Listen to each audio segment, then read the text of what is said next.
pembelajaran kita hari ini yaitu tentang klasifikasi materi dan perubahannya. Dengan perhatikan di sini ada istilah-istilah penting yaitu campuran, zat tunggal, unsur dan senyawa, karakteristik zat, perubahan fisika, perubahan kimia dan pemisahan campuran. Kemudian perhatikan di sini ada tabel atau diagram atau peta konsep yaitu materi terdiri atas dua bagian yaitu zat tunggal dan campuran. Nah, apa itu zat tunggal atau zat murni? Nah, zat tunggal di sini terbagi atas dua bagian juga yaitu ada unsur dan senyawa. Sedangkan pada campuran yaitu terdiri atas dua bagian juga yaitu heterogen dan homogen. Heterogen dibagi menjadi koloid dan suspensi, sedangkan homogen dibagi menjadi larutan. Kemudian ada di sini kompetensi dasar dan indikator pencapaian kompetensi atau IPK, yaitu yang pertama menggolongkan karakteristik materi, menjelaskan perbedaan unsur, senyawa dan campuran, menjelaskan metode pemisahan campuran, menjelaskan sifat-sifat fisika dan sifat kimia, mendeskripsikan perubahan fisika dan perubahan kimia.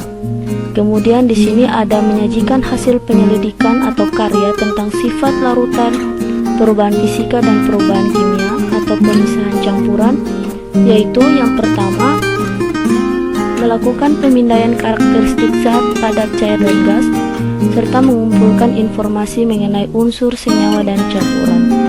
Kemudian melakukan pengukuran asam, basa dan garam menggunakan indikator buatan dan alami. Lalu yang ketiga melakukan percobaan pemisahan campuran misalnya melalui penyulingan dan kromatografi. Kemudian yang keempat menyajikan hasil sifat fisika dan kehidupan sehari-hari dan mendiskusikannya dengan teman. Nah, perhatikan di sini ada sebuah gambar yaitu ada penyaringan teh.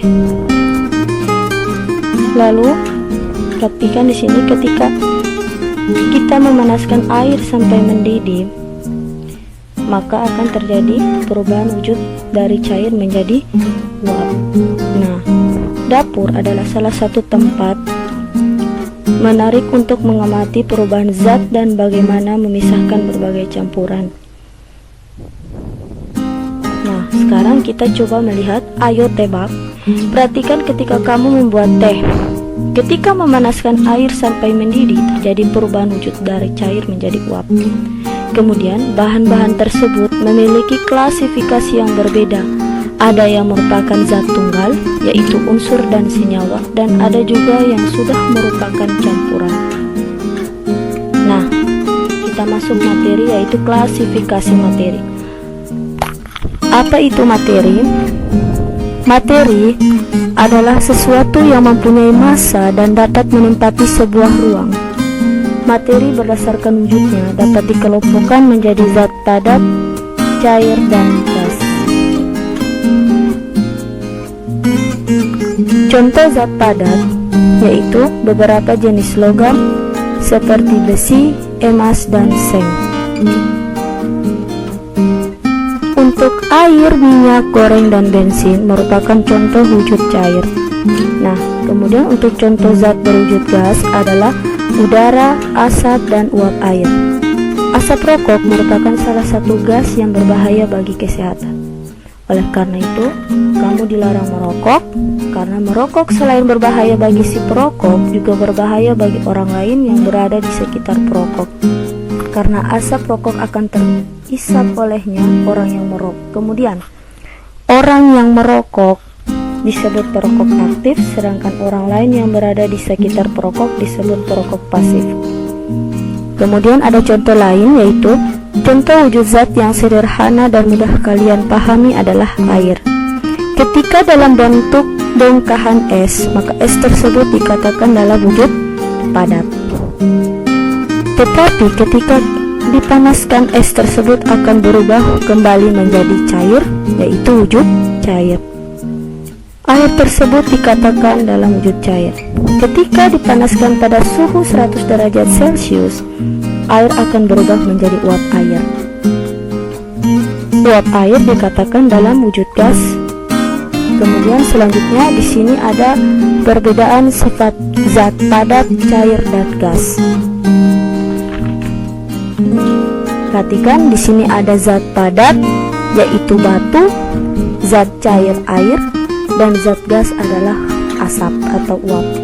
Nah, perbedaan dari sifat zat padat, cair, dan gas yaitu yang pertama, untuk zat padat mempunyai bentuk dan volume tertentu.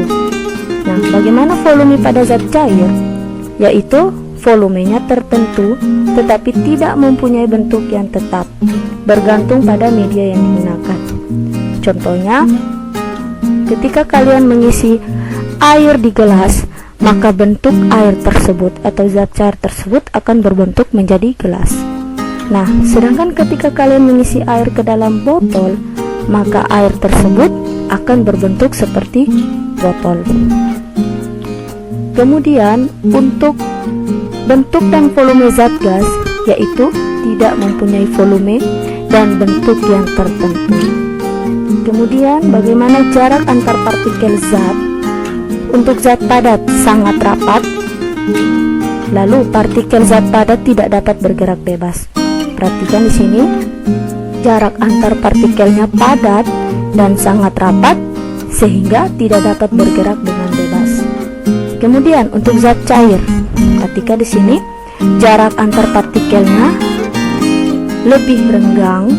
Kemudian partikel-partikel zat cair dapat bergerak bebas namun sedikit terbatas. Kemudian untuk perbedaan zat gas, jarak antar partikel gas sangatlah renggang dibandingkan dengan zat cair. Namun partikel-partikel gasnya sangat dapat bergerak bebas. Kemudian selanjutnya ada unsur, senyawa, dan campuran.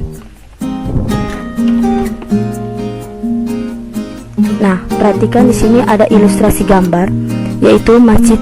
Gambar yang pertama atau bagian A, yaitu Masjid Dian Al-Mahri atau Masjid Kubah Emas yang berlokasi di Depok. Kemudian ada Monumen Nasional atau disingkat Monas yang berlokasi di DKI Jakarta. Nah, kedua bangunan pada gambar ini memiliki puncak bangunan yang terbuat dari emas. Perhatikan di sini terbuat dari emas. Akan tetapi, apakah kamu mengetahui bagaimana bentuk emas pada saat ditemukan di alam? Nah, sekarang ayo pikirkan, perhatikan gambar 3.5. Proses apa yang dapat kamu simpulkan? Yang pertama, di sini ada unsur emas atau AU, aurum pada kubah emas dan monas. Kemudian gambar bagian B, itu adalah emas batangan sebelum dibentuk menjadi kubah atau berbagai bentuk lainnya. Dan yang bagian C ini adalah emas yang ditemukan di alam.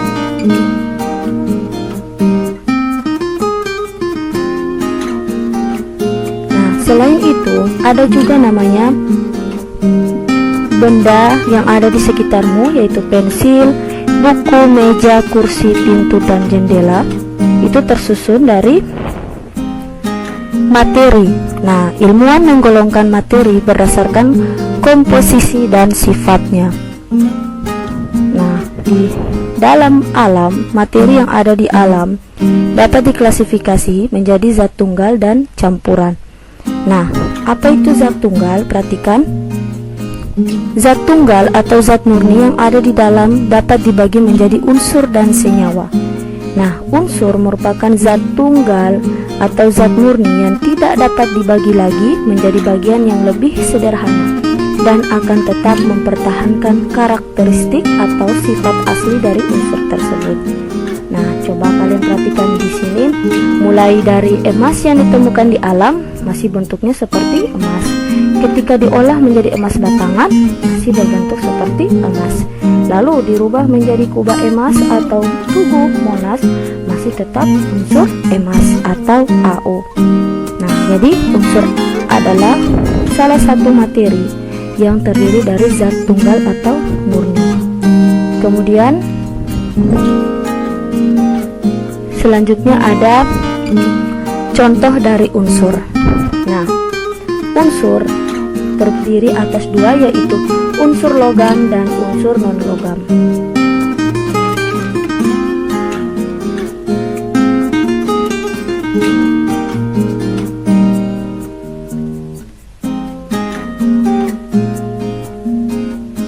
Unsur logam. Di sini ada contoh unsur logam yaitu besi, emas, dan seng. Sedangkan contoh unsur non-logam adalah karbon, nitrogen, dan oksigen. Selain itu masih ada juga unsur yang bersifat semi logam. Nah, perhatikan di sini ada tabel. Ini adalah tabel unsur logam dan lambangnya. Lalu ini ada unsur non-logam dan lambangnya. Perhatikan di sini. Di sini ada contoh aluminium. Aluminium sebagai contoh unsur logam. Ini adalah nama Indonesianya. Kemudian nama latinnya masih sama, aluminium. Kemudian lambang atau simbolnya yaitu Al. Nah, perhatikan. Ketika cara pemberian lambang unsur menurut Berzelius adalah sebagai berikut. Perhatikan. Setiap unsur dilambangkan dengan satu huruf. Contohnya di sini satu huruf ada hidrogen atau oksigen O dan H. Maka huruf awalnya dari nama latinnya. Contoh di sini ada oksigen, nama latinnya yaitu huruf pertama yaitu huruf O. Maka lambang tersebut adalah O. Itu berlaku untuk unsur yang hanya satu huruf. Begitupun juga dengan belerang. Nah, belerang nama Indonesia, sedangkan nama latinnya sulfur yaitu diawali dengan huruf S, maka lambang dari belerang adalah S. Begitupun dengan fosfor. Nama Indonesianya fosfor, tapi nama latin adalah phosphorus, maka lambang tersebut adalah nama latin dari awal yaitu huruf P. Kemudian yang kedua, untuk pemberian nama, huruf awal ditulis dengan huruf kapital atau huruf besar. O, A, AU, yaitu ditandai dengan huruf awalnya huruf besar. Nah, untuk unsur yang memiliki huruf awal sama, diberikan satu huruf kecil dan nama dari nama unsur tersebut. Oke, selanjutnya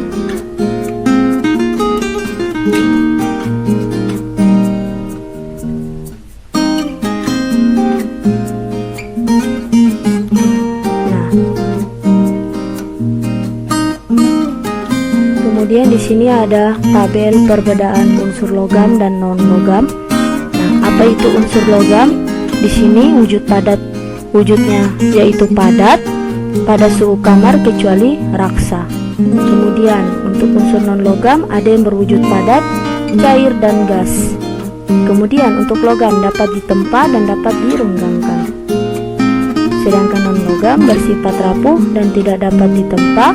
Nah, konduktor listrik dan panas untuk logam, sedangkan non konduktor atau tidak menghantarkan arus listrik kecuali grafit non logam.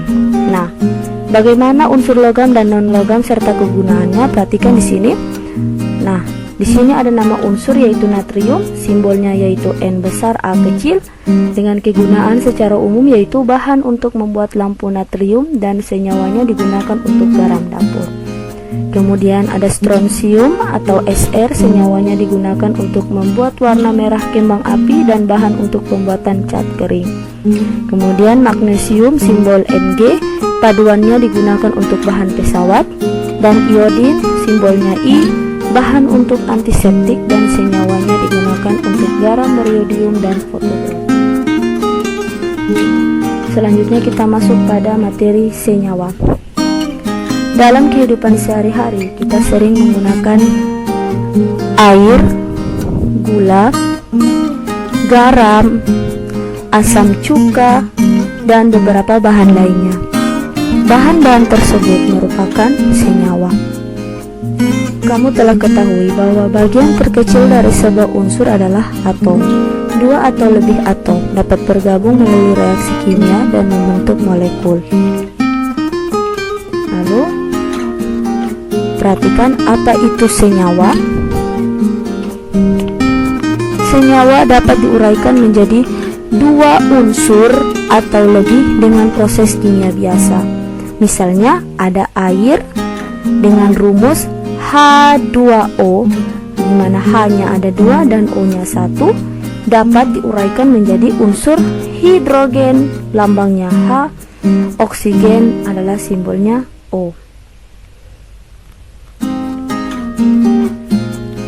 Nah, air dapat digunakan untuk memadamkan api, sedangkan gas nitrogen merupakan zat yang mudah terbakar, dan gas oksigen merupakan zat yang diperlukan dalam pembakaran.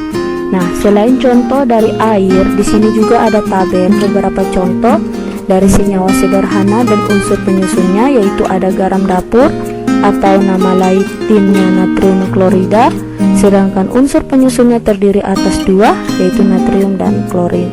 Kemudian ada gula tebu, senyawa, yaitu nama latinnya sukrosa, untuk unsur penyusunnya terdiri atas 3. Karena di sini senyawa adalah dapat diuraikan menjadi 2 unsur atau lebih. Nah, 2 lebih contohnya air dan garam dapur, sedangkan lebih di sini ada 3 unsur penyusun pada gula tebu, yaitu karbon, hidrogen, dan oksigen.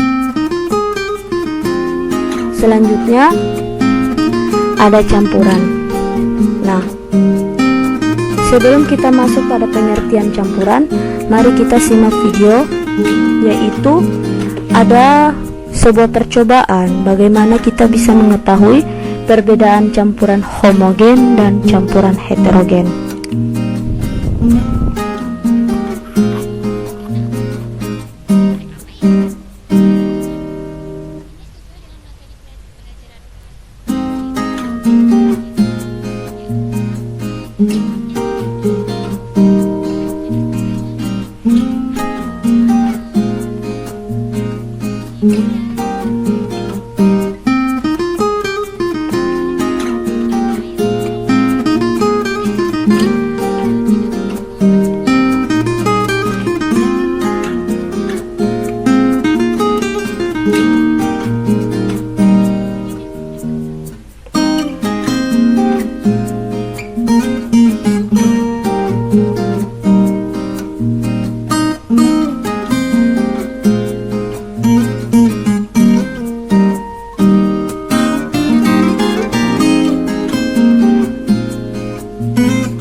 Zat tunggal itu yaitu air sebagai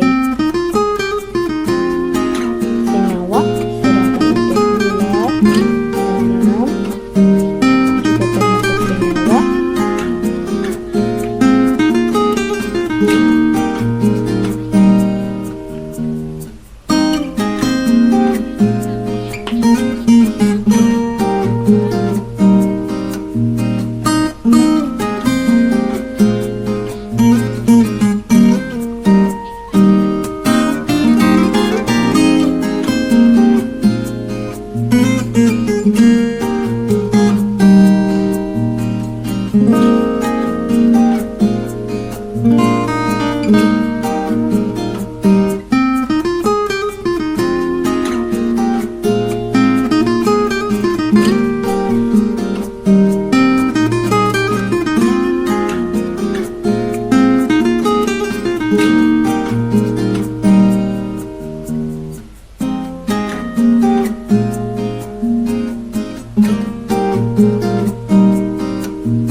coklat, air sungai, udara, batuan, garam beriodium, dan paduan logam. Nah, kamu mungkin sering menggunakan berbagai jenis campuran, misalnya ketika memasak, membuat teh manis, atau kopi. Nah, tadi sudah dijelaskan ada namanya campuran homogen dan campuran heterogen. Jadi, campuran itu bisa dibedakan menjadi dua, yaitu campuran homogen dan campuran heterogen. Nah, perhatikan di sini apa itu campuran homogen. Berdasarkan dari percobaan yang tadi kita lihat, video yang kita lihat, yaitu campuran homogen yaitu campuran yang bisa menyatu. Nah, tadi di sini ada bilang campuran yang bisa menyatu, atau campuran yang tidak bisa kita bedakan zat-zat yang menyusun. Nah, contohnya di sini ada air dan gula, air dan garam, dan air dengan susu. Nah, di dalam campuran homogen ini ada namanya larutan. Perhatikan, ada namanya larutan, yaitu pelarut atau solvent, dan zat terlarut yaitu solut.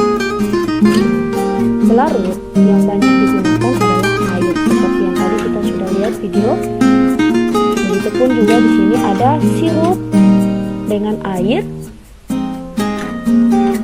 Ketika dicampur, maka akan menjadi campuran homogen atau campuran yang tidak bisa membedakan zat-zat penyusunnya. Nah, selain air, ada juga namanya senyawa lain yang digunakan sebagai pelarut, yaitu senyawa organik yang dikenal juga sebagai pelarut organik. Contohnya kloroform dan alkohol. Nah, perhatikan di sini gambar ada pelarut yaitu air. Tadi Bu Guru sudah jelaskan pelarut itu air, zat terlarut itu solvent atau gula. Nah, ketika kita mencampurkan pelarut dan zat terlarut, maka akan menghasilkan larutan. Nah, larutan inilah yaitu campuran dari air dengan zat gula atau zat terlarut.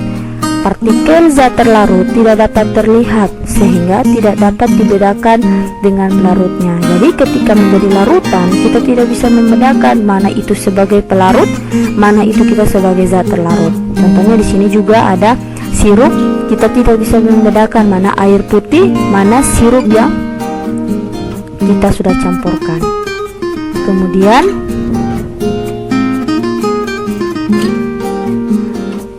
lanjut campuran homogen.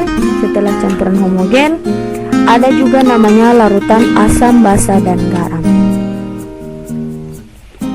Pada pembahasan sebelumnya sudah dijelaskan bahwa contoh campuran homogen adalah larutan.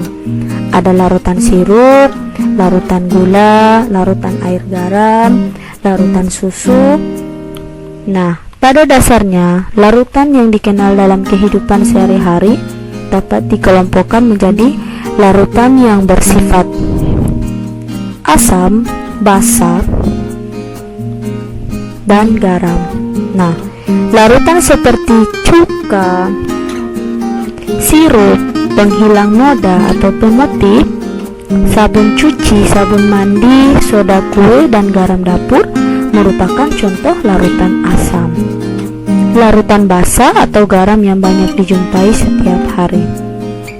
Untuk membedakan larutan asam dan basa dapat dilakukan kegiatan berikut. Nah, sebelumnya perhatikan di sini, selain ada yang tadi Ibu sudah sampaikan, ada juga beberapa contoh yang sering kita temukan dalam kehidupan sehari-hari, yaitu pada buah-buahan dan sayuran, yaitu ada jeruk, di mana buah jeruk ini mengandung asam sitrat. Ada lemon dan tomat. Nah, pada saat memasak di dapur, kamu pasti mengenal salah satu bahan penambah rasa makanan, yaitu cuka dapur. Nah, cuka dapur mengandung asam asetat. Untuk pada kendaraan bermotor ada aki yang mengandung asam sulfat. Nah, untuk dalam pencernaan kita ada namanya asam klorida yang berfungsi membantu proses pencernaan bahan makanan. Nah, bagaimana ciri atau tanda dari larutan asam tersebut? Perhatikan.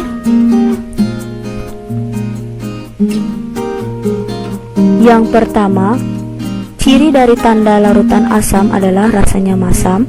Tidak boleh dicoba kecuali dalam makanan. Jadi perhatikan, tadi sudah disampaikan contoh dari larutan asam ada jeruk, lemon, dan tomat. Itu kita bisa boleh dicoba.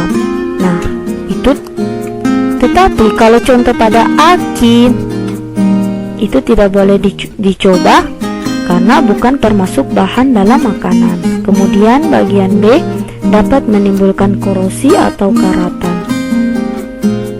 Kemudian yang bagian C ada kertas lakmus. Ketika dicelupkan larutan asam dengan menggunakan kertas lakmus, maka kertas lakmus biru akan menjadi merah. Selanjutnya, selain banyak dimanfaatkan dalam kehidupan sehari-hari, larutan asam ada menimbulkan dampak negatif bagi lingkungan. Contohnya, terjadinya hujan asam. Perhatikan di sini. Di beberapa wilayah tertentu terjadi hujan asam yang menyebabkan kerusakan pada bangunan gedung dan patung-patung dalam kota. Mengapa bisa terjadi hujan asam? Nah, bila terdapat kadar gas belerang dioksida atau SO2, gas belerang dioksida atau SO2, dan nitrogen oksida atau NO, di sini dioksida sulfur atau SO2 dan oksida nitrogen yang dihasilkan dari asap-asap rokok, asap kendaraan, kemudian ada asap pabrik. Lalu terjadi di atmosfer bumi atau lapisan bumi sangat tinggi, maka gas ini akan bereaksi dengan air di atmosfer dan membentuk asam sulfat, asam nitrat, dan senyawa asam lainnya. Ketika terjadi hujan, air yang dihasilkan, perhatikan, ketika terjadi hujan atau penguapan air, maka air yang dihasilkan bersifat lebih asam dari keadaan normal. Air hujan inilah yang dikenal dengan hujan asam. Gas belerang dioksida atau dioksida sulfur atau SO2, lambangnya SO2, dan gas nitrogen oksida dihasilkan dari pembakaran minyak bumi yang berasal dari buangan industri yang tadi gue sudah sampaikan. Pembuangan industri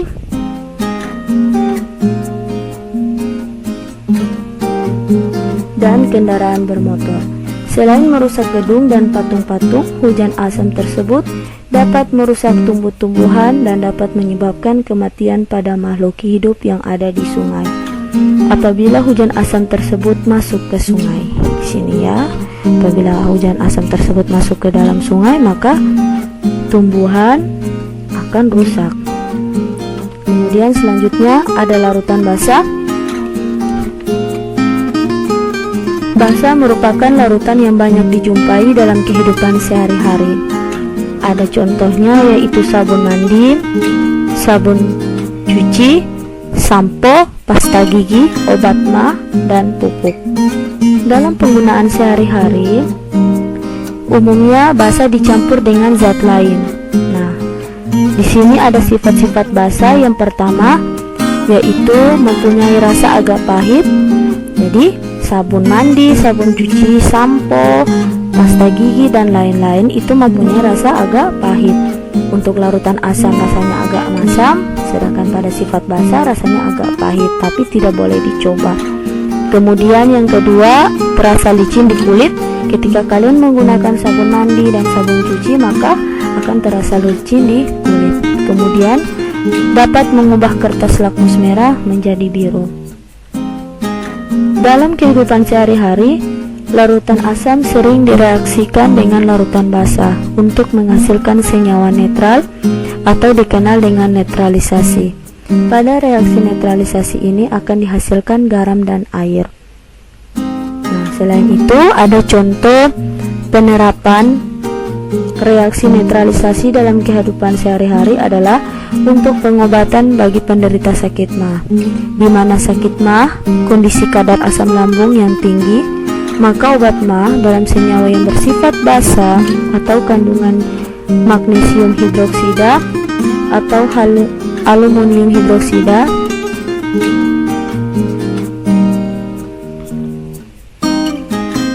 Kemudian contoh lainnya adalah pengobatan akibat sengatan serangga, perlindungan terhadap kerusakan gigi yaitu dengan menggunakan pasta gigi, dan pengolahan tanah pertanian yaitu menggunakan pupuk. Nah, selanjutnya ada indikator. Apa itu indikator? Larutan asam dan larutan basa memiliki sifat yang khas atau ciri-ciri yang khas. Contohnya sifat basa terasa pahit, sedangkan sifat asam itu rasanya asam. Nah, tapi kita tidak mungkin harus dengan menggunakan ciri-ciri itu saja, harus dirasa, harus diuji coba.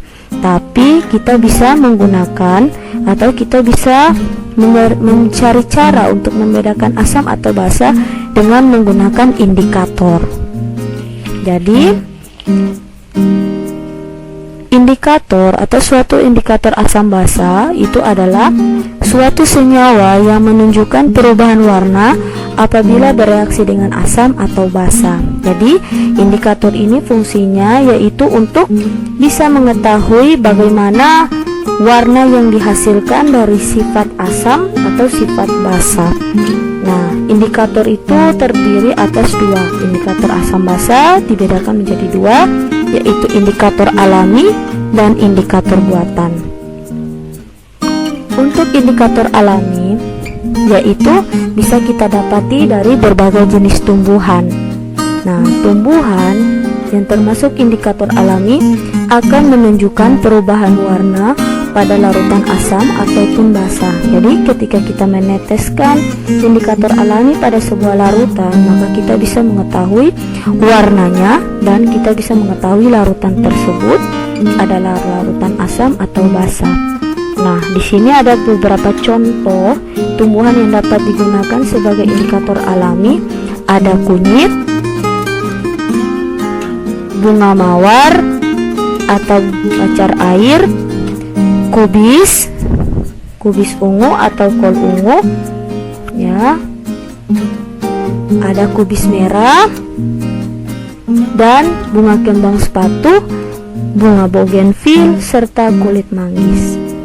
Nah, perhatikan di sini untuk ekstrak kunyit akan memberikan warna kuning cerah pada larutan asam. Jadi ingat, ketika kita meneteskan larutan kunyit atau ekstrak kunyit di dalam larutan asam, maka warna tersebut yang dihasilkan adalah kuning cerah. Nah, ketika kita meneteskan ekstrak kunyit pada sebuah larutan, lalu warna yang dihasilkan adalah jingga atau oranye, maka itu adalah larutan basah. Sedangkan untuk kubis kol atau kubis merah atau kol merah itu mengandung suatu zat indikator, yaitu antosianin. Nah, zat ini berwarna merah pada zat asam. Ketika kita menunjukkan basa lemah, maka akan menghasilkan warna hijau dan berwarna kuning pada basa kuat. Sedangkan untuk ekstrak bunga kembang sepatu akan memberikan warna merah cerah jika diteteskan dalam larutan asam, sedangkan pada larutan basah akan dihasilkan warna hijau.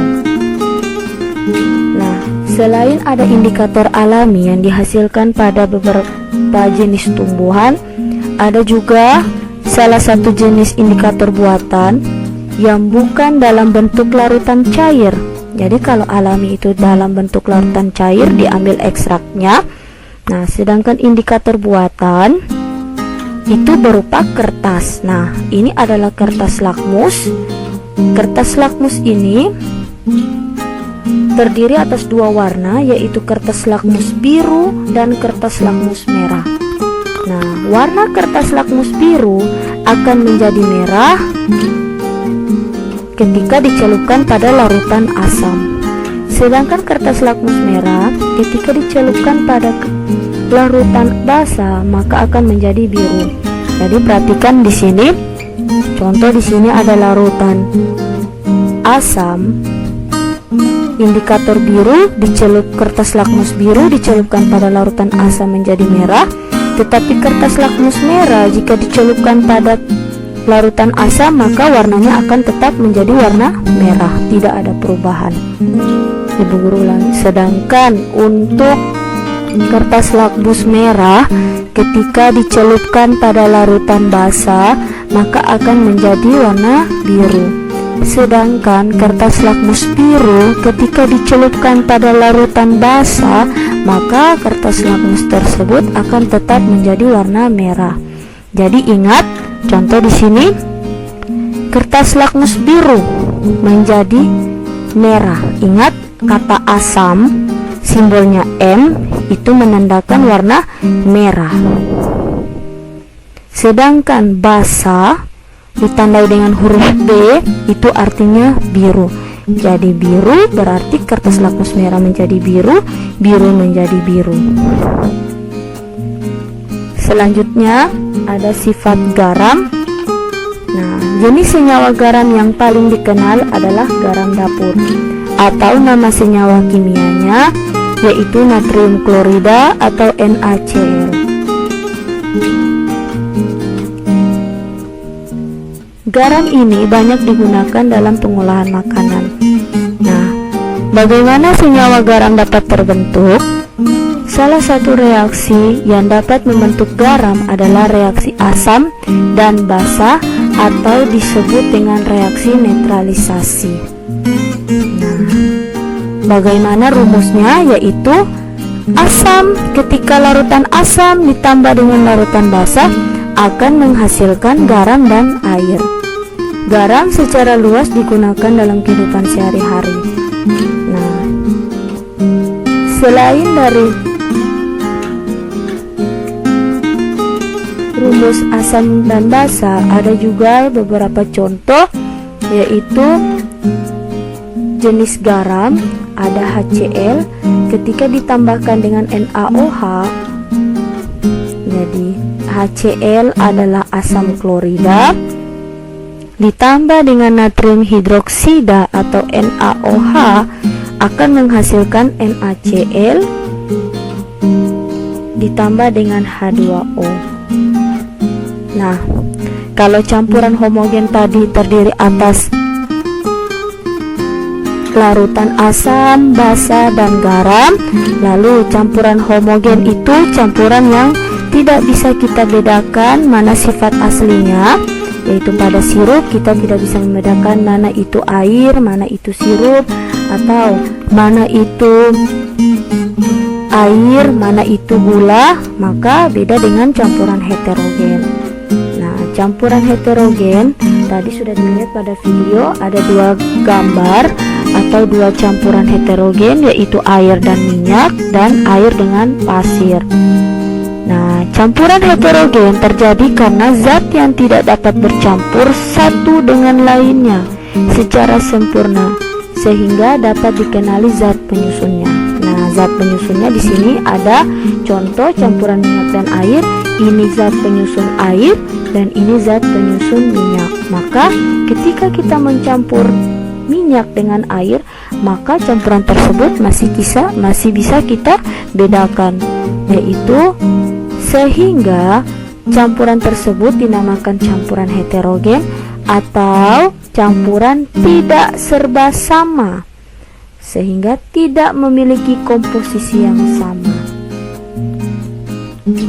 Nah, berdasarkan penjelasan dari unsur, senyawa, dan campuran, ada perbedaan dari unsur, senyawa, dan campuran. Nah, perhatikan di sini, kita lihat ada gambar unsur tadi emas, senyawa itu contohnya air, yaitu hidrogen dan oksigen, H2O, sedangkan campuran ada kopi. Nah, keadaan penyusun untuk unsur disusun oleh zat murni atau zat tunggal tidak dapat dipisahkan melalui reaksi kimia biasa. Untuk senyawa disusun oleh unsur-unsur, kemudian dapat dipisahkan secara kimia, sedangkan untuk campuran disusun oleh beberapa zat, yaitu contoh di sini ada zat kopi dan zat air, mudah dipisahkan secara fisika. Bagaimana dengan sifat? Untuk unsur, sifatnya lebih sederhana dari senyawa, sedangkan senyawa berbeda dengan sifat unsur-unsur penyusunnya. Jadi kita masih bisa lihat perbedaan sifat unsurnya, unsur penyusunnya masih kita lihat. Contohnya itu air, ada hidrogen dan oksigen. Campuran zat penyusunnya masih tampak ada. Bagaimana dengan proses? Untuk unsur tersedia di alam, contohnya emas, itu didapat dari alam, sedangkan senyawa terbentuk dari perubahan kimia. Nah, campuran terbentuk dari perubahan fisika. Jadi, nah, selanjutnya kita masuk pada cara memisahkan campuran. Nah, sudah dijelaskan tadi, yaitu zat penyusun campuran itu dapat bisa dipisahkan secara fisika. Nah, prinsip pemisahan campuran didasarkan pada perbedaan sifat-sifat fisik zat penyusunnya, seperti wujud zat, ukuran partikel, titik leleh, titik didih, sifat magnetik, kelarutan, dan lain sebagainya. Nah, metode pemisahan campuran banyak digunakan dalam kehidupan sehari-hari, seperti untuk penjernihan air dan pembuatan garam. Nah, di sini ada beberapa metode pemisahan campuran yang sering digunakan, antara lain ada filtrasi atau penyaringan, sublimasi, kromatografi, destilasi atau penyulingan, kemudian ada filtrasi, sentrifugasi, dan juga kromatografi. Nah, perhatikan yang pertama ada filtrasi atau penyaringan. Salah satu metode pemisahan yang paling sederhana adalah metode filtrasi atau penyaringan. Nah, penyaringan adalah metode pemisahan campuran yang digunakan untuk memisahkan cairan dan padatan yang tidak larut berdasarkan pada perbedaan ukuran partikel zat-zat yang bercampur. Nah, perhatikan di sini ada gambar. Ini contoh. Kita mau memisahkan zat cair dengan zat padat, yaitu dengan melakukan menggunakan filtrasi atau penyaringan. Ini ada kertas saring. Ini campuran yang kita masukkan, yaitu campuran zat padat dan zat cair, lalu disaring atau difiltrasi, maka akan menghasilkan zat cair. Kemudian yang kedua ada sentrifugasi. Metode jenis ini sering dilakukan sebagai pengganti filtrasi jika partikel padatan yang terdapat dalam campuran memiliki ukuran sangat halus dan jumlah campurannya lebih sedikit. Metode sentrifugasi digunakan secara luas untuk memisahkan sel-sel darah merah dan sel-sel darah putih dari plasma darah. Dalam hal ini, padatan adalah sel-sel darah merah dan sel-sel darah putih yang akan mengumpul di dasar tabung reaksi ini. Jadi ini adalah alat sentrifugasi. Kita mau menyaring atau mengganti filtrasi, yaitu di dalam tabung ini ada partikel padatan yang ukurannya sangat halus dan jumlahnya lebih sedikit. Nah, sedangkan plasma darah berupa cairan yang berada di bagian atas. Jadi ini bagian atas adalah plasma darah, bagian bawah itu adalah sel darah merah dan sel darah putih. Kemudian ada destilasi atau penyulingan. Pemisahan campuran dengan cara destilasi atau penyulingan banyak digunakan dalam kehidupan sehari-hari maupun dalam kegiatan industri. Pemisahan campuran dengan cara penyulingan digunakan untuk memisahkan suatu zat cair dari campurannya. Prinsip kerjanya didasarkan pada perbedaan titik didih dari zat cair yang bercampur, sehingga zat menguap setiap zat akan terpisah. Ini adalah destilasi atau penyulingan. Proses destilasi atau proses penyulingan yaitu memisahkan campuran. Nah, di sini ada batu didih. Ini dilakukan dengan cara pembakaran. Lalu cairan atau campuran tersebut dididihkan dengan pembakaran, maka akan menghasilkan uap, lalu dimasukkan dalam tabung menghasilkan titik embun, lalu cairan uap tersebut akan menghasilkan titik-titik air yang ditampung dalam wadah penampungan. Nah, contoh lain dari ini ada yaitu proses penyulingan pada minyak kayu putih.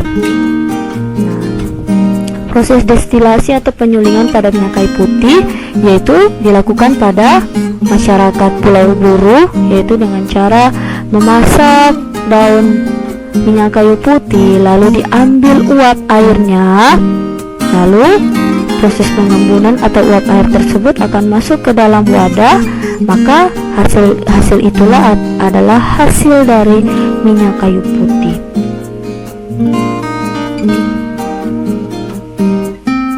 Kemudian kromatografi. Metode pemisahan dengan cara kromatografi digunakan secara luas dalam berbagai kegiatan. Di antaranya untuk memisahkan berbagai zat warna dan tes urin untuk seseorang yang dicurigai menggunakan obat terlarang atau seorang atlet yang dicurigai menggunakan doping. Nah, di sini ini adalah alat sistem kromatografi. Ini pemisahan warna. Ada warna merah, jadi ini ada dua fase gerak dan fase diam. Nah, dari proses kromatografi ini maka selalu dalam satu sistem yang bercampur. Nah, pemisahan campuran dengan cara kromatografi pada umumnya digunakan untuk mengidentifikasi suatu zat yang berada dalam satu campuran. Prinsip kerjanya didasarkan pada perbedaan kecepatan merambat antara partikel-partikel zat yang bercampur dalam suatu medium diam ketika dialiri suatu medium gerak. Nah, ini medium diam atau fase diam dan fase gerak atau medium gerak. Nah, contoh untuk mengidentifikasi kandungan zat tertentu dalam suatu bahan makanan, mengidentifikasi hasil pertanian yang tercemar oleh pestisida, dan masih banyak lagi penggunaan pemisahan campuran dalam kehidupan sehari-hari. Nah, jenis kromatografi yang paling banyak digunakan adalah kromatografi kertas. Jenis kromatografi lain adalah kromatografi lapis tipis dan kromatografi gas. Nah,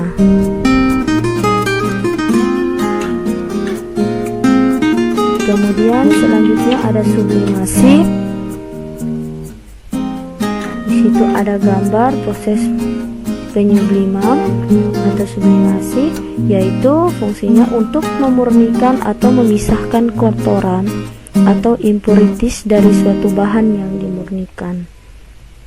Prinsip kerja metode pemisahan campuran dengan cara sublimasi didasarkan pada campuran yang memiliki zat yang dapat menyublim atau perubahan wujud padat menjadi gas. Nah, di sini ada contoh es batu dan campuran kapur barus dan pasir. Selanjutnya, benda-benda yang dapat mengalami perubahan. Benda-benda yang kita kenal dalam kehidupan sehari-hari seringkali mengalami perubahan. Perubahan tersebut ada yang bersifat langsung diamati, namun ada juga yang memerlukan waktu lama untuk pengamatannya. Perubahan benda-benda tersebut dikenal dengan perubahan materi. Contoh perubahan materi yang berlangsung cepat adalah pembakaran kertas, bisa langsung dilihat, sedangkan perubahan materi yang memerlukan waktu yang relatif lama yaitu proses berkaratnya besi, membutuhkan waktu yang sangat lama.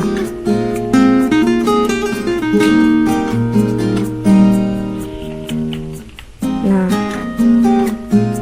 selanjutnya di situ ada perubahan fisika. Apa itu perubahan fisika? Perubahan fisika adalah perubahan zat yang tidak disertai dengan terbentuknya zat baru. Nah, komposisi materi tersebut juga tidak akan berubah. Misalnya ketika es yang mencair, nah itu tidak ada proses yang disertai dengan bentuk zat baru. Jadi es batu mencair maka menghasilkan air. Ketika air dibekukan maka akan menjadi es batu. Nah, perhatikan di sini ada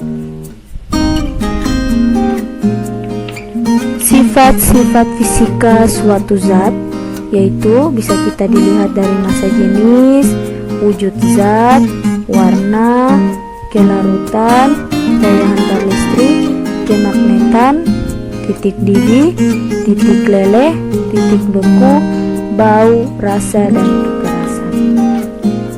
Nah, perhatikan di sini ada gambar, yaitu diagram atau contoh dari perubahan fisika, yaitu ada menyublim. Menyublim itu apa? Yaitu proses terjadinya dari wujud padat menjadi wujud gas. Jadi wujud padat menjadi wujud gas yaitu menghasilkan uap atau gas, yaitu namanya menyublim. Contohnya yaitu kapur barus. Bentuknya padat, lama-kelamaan akan menguap.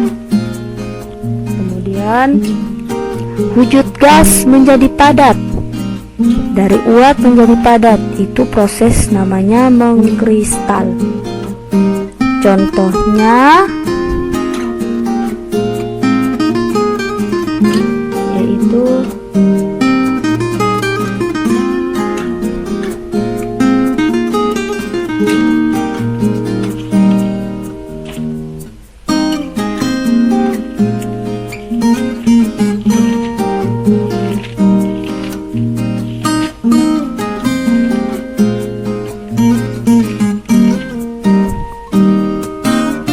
yaitu contohnya ada gula, ada garam.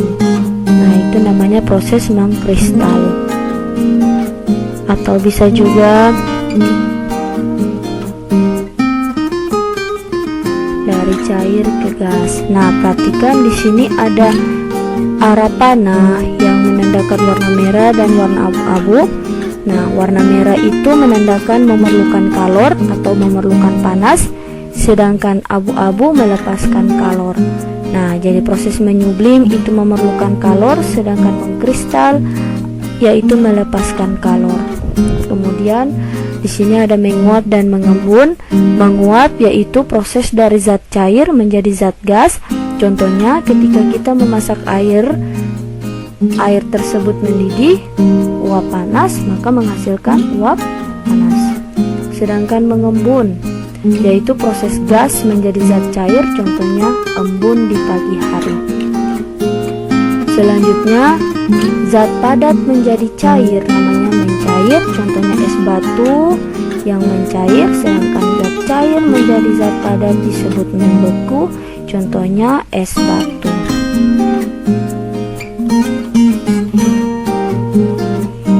Selanjutnya ada perubahan kimia.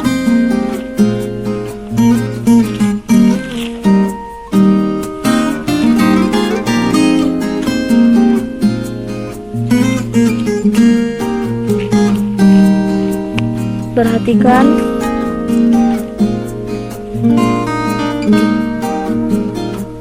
tadi contoh di depan, yaitu perubahan kimia, yaitu proses karatan atau proses kayu yang dibakar. Apakah kayu sebelum dan setelah dibakar akan menghasilkan zat yang sama? Coba perhatikan, ketika kayu yang dibakar, maka kayu sebelum dibakar mengandung serat selulosa, tetapi setelah dibakar berubah menjadi arang atau karbon. Dengan demikian, pada proses pembakaran kayu diperoleh zat baru. Nah, jadi perubahan kimia itu adalah perubahan zat yang dapat menghasilkan atau membentuk zat baru dengan sifat kimia yang berbeda dengan zat asalnya. Yaitu contoh tadi pada pembakaran kayu, sebelumnya bentuknya kayu berasal dari pohon, ketika melakukan pembakaran akan menghasilkan zat yang berbeda, yaitu arang. Contoh lain yaitu perubahan kimia yang sering terjadi di alam adalah proses perkaratan besi. Besi sebelum berkarat merupakan unsur Fe atau ferum, tetapi besi yang sudah berkarat menjadi senyawa Fe2O3. Nah, berlangsungnya perubahan kimia dapat diketahui dengan ciri-ciri sebagai berikut, yaitu terbentuknya zat baru, contohnya tadi besi menjadi berkarat, kayu menjadi arang, lalu terbentuknya gas, terbentuknya endapan, terjadinya perubahan warna, contoh pada besi terjadi perubahan warna, terjadinya perubahan suhu. Salah satu ciri perubahan kimia adalah terbentuknya zat baru. Nah, perhatikan di sini ada pembentukan zat baru, yaitu pembentukan gas. Reaksi kimia bersifat unik. Beberapa reaksi kimia tertentu dapat membentuk gas. Contoh reaksi kimia yang membentuk gas ialah reaksi logam magnesium atau disingkat dengan Mg dengan asam klorida HCl. Magnesium, Mg, asam klorida HCl bereaksi menghasilkan magnesium klorida dan gas hidrogen. Perhatikan di sini gambar. Ini gelembung-gelembung gas, yaitu gas hidrogen. Ini adalah magnesium, Mg, HCl adalah asam klorida. Gas yang terbentuk dapat kamu lihat dalam wujud gelembung. gas tersebut adalah gas hidrogen. Contoh reaksi pembentukan gas yang lain adalah reaksi elektrolisis air atau H2O menjadi gas. Kemudian ciri yang berikutnya yaitu pembentukan endapan. Reaksi pengendapan adalah reaksi yang menghasilkan suatu senyawa yang berbentuk padatan. Padatan tersebut tidak larut, tidak bercampur secara homogen, atau tidak bisa dibedakan. Campuran homogen tidak bisa dibedakan dengan cairan di sekitarnya sehingga disebut endapan. Nah, ini bentuk endapannya dengan zat cair. Salah satu contoh reaksi yang dapat membentuk endapan ialah reaksi antara barium klorida BaCl2 dengan natrium sulfat Na2SO4 menghasilkan endapan barium berwarna putih. Reaksi tersebut berlangsung sebagai berikut. Perhatikan. Barium klorida ditambah natrium sulfat menghasilkan endapan putih barium sulfat tambah natrium klorida. Ini natrium klorida, ini endapan putih barium sulfat. Kemudian ditandai dengan perubahan warna. Selain proses kimia, ada pembentukan gas, pembentukan endapan, ada juga namanya perubahan warna. Mengapa suatu reaksi kimia dapat menghasilkan warna yang berbeda? Ketika suatu reaksi kimia berlangsung, maka akan terjadi perubahan komposisi dan terbentuk zat baru yang mungkin memiliki warna yang berbeda. Contoh reaksi kimia yang memberikan warna yang khas adalah reaksi antara tembaga sulfat atau simbolnya CuSO4 dengan air H2O. Warna tembaga sulfat adalah putih. Apabila ditambahkan air, warnanya berubah menjadi biru. Warna biru tersebut adalah warna senyawa baru yang terbentuk dari CuSO4 atau tembaga sulfat dan H2O atau air. Kemudian selanjutnya ada perubahan suhu. Reaksi kimia disertai perubahan energi. Salah satu bentuk energi yang sering menyertai reaksi kimia adalah energi panas. Dengan demikian, terjadinya perubahan kimia akan ditandai dengan perubahan energi panas atau aliran kalor dari atau ke lingkungan. Akibatnya, suhu hasil reaksi dapat menjadi lebih tinggi atau dapat menjadi lebih rendah daripada suhu reaksi. Nah, di sini ada namanya reaksi endoterm dan reaksi eksoterm. Reaksi endoterm yaitu terjadinya perubahan kimia dengan jumlah energi panas atau aliran kalor yang lebih banyak, maka panasnya akan keluar. Sedangkan reaksi eksoterm itu lebih dingin, maka karena hasil panas dihasilkan dari bagian luar. Nah, selanjutnya ada contoh-contoh perubahan materi yang terjadi di alam. Ada perubahan fisika, yaitu ditandai dengan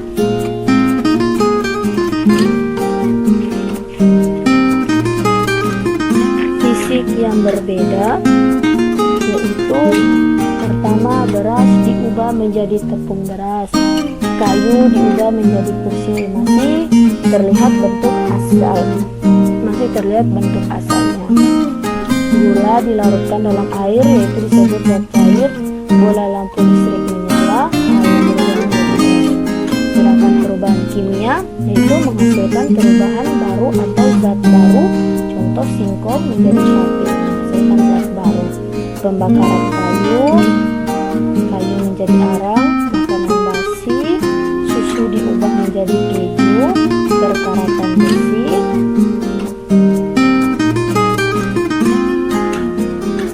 Ya, cukup sekian dan terima kasih. Semoga materi ini dapat bermanfaat. Kurang dan lebihnya saya mohon maaf. Wassalamualaikum warahmatullahi